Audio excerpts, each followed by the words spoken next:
రాజ్యసభ ఎన్నికలకు దూరంగా ఉండాలని తెలుగుదేశం పార్టీ నిర్ణయించింది.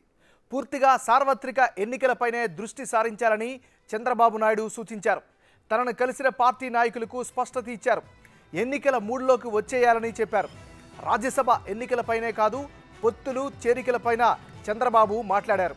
పొత్తులతో ఎవరికీ నష్టం జరగనీయనని భరోసా ఇచ్చారు చంద్రబాబు. వైసీపీ నుంచి నేతల చేరికలు ఉంటాయని చెప్పారు. అలాగని టీడీపీని నమ్ముకుని ఉన్న నాయకులకు ప్రాధాన్యత తగ్గదని హామీ ఇచ్చారు చంద్రబాబు నాయుడు.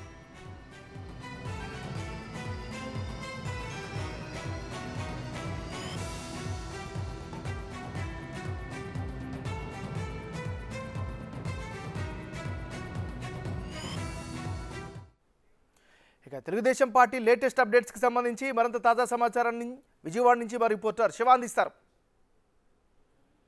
నాగరాజు, మొత్తం మీద చూసుకుంటే తెలుగుదేశం పార్టీకి సంబంధించి కూడా ముఖ్యమైన నేతలు కొద్దిసేపట్లోనే చంద్రబాబుతో ప్రత్యేకంగా భేటీ ఇవ్వడం జరిగింది. చంద్రబాబు నివాసానికి టీడీపీ నేతలు, టీడీపీ సీనియర్లు, ఎమ్మెల్యేలు, ఎమ్మెల్సీలు, ఎంపీలు కూడా వరుసగా క్యూ కడుతున్నారు. మాజీ ఎంపీ ఖమ్మంపాటి రామ్మోహన్ రావు, ప్రస్తుత ఎంపీ కనకమేడల రవీంద్ర, మాజీ మంత్రి యనమల రామకృష్ణుడు, అలాగే నిమ్మల రామనాయుడు, గొట్టిపాటి రవి, అనగాని సంచప్రసాద్ తో పాటు పలువురు సీనియర్ నేతలు కూడా చంద్రబాబు నివాసానికి క్యూ కడుతున్న పరిస్థితి కనిపిస్తుంది. ప్రధానంగా చంద్రబాబుకు సంబంధించి కూడా అనేక అంశాల నేపథ్యంలో కూడా వీరి మధ్య చర్చకు వచ్చినట్టు తెలుస్తోంది. ప్రధానమైన ఎజెండాకి సంబంధించి కూడా పలువురు నేతలు చంద్రబాబు సమావేశం రా కదలరా సభ, అలాగే లోకేష్ సభకు సంబంధించి కూడా వీరి మధ్య ప్రధానంగా చర్చకు వచ్చినట్టు తెలుస్తా ఉంది. ఎన్నికలకు అటు ఇటుగా పోతే సరిగ్గా 56 రోజుల సమయం మాత్రమే ఉందని చెప్పి చంద్రబాబు చెప్పడం జరిగింది. అలాగే వైఎస్ఆర్సీపీకి సంబంధించిన పలువురు ఎంపీలు, ఎమ్మెల్యేలు టీడీపీలకు వస్తున్నారని ప్రచారం చంద్రబాబు వద్ద నేతలు ప్రస్తావించారు. వైసీపీ నేత నుంచి చాలా మంది ముఖ్యమైన నేతలు, కార్యకర్తలు చేరేందుకు సిద్ధమవుతున్నారు. కానీ మొదటి నుంచి టీడీపీని నమ్ముకొని టీడీపీ